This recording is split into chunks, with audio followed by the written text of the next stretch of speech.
همین مقتدی ما برای ما گفت که مولوی صاحب حجاب یعنی چی؟ چی رقم کالا باشه که دخترای ما بپوشه که تو هر وقت میشینی نمی سر منبر که حجاب است که حجاب است.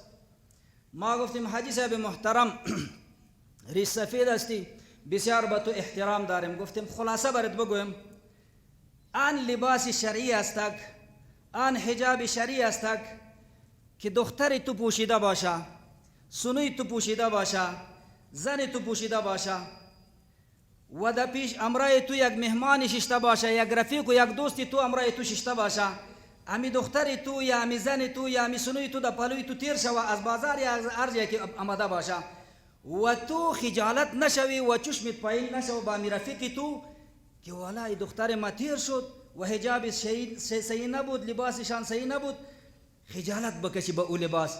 و نمو لباس خلاف فرهنگ ما و شماست و نمو لباس خلاف شریعت ما و شماست.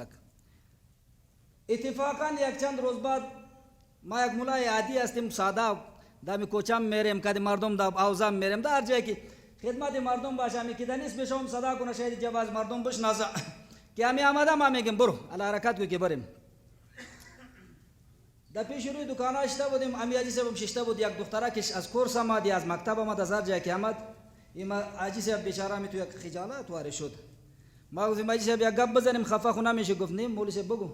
ما گفتیم اینمی بود که یک چند روز پیش برات گفتیم، تو گفتی که حجاب یا لباس شرعی کدام است، ما برات گفتیم که او لباس است که در پیش روی تو دختره که تو یا زن تو یا کسی بیاید در امرای تو رفیق چشته باشه و تو خجالت نشوی. او اینا میال اگر خجالت کشیده باشی مناسب نیست، اگر نه مناسب است. باز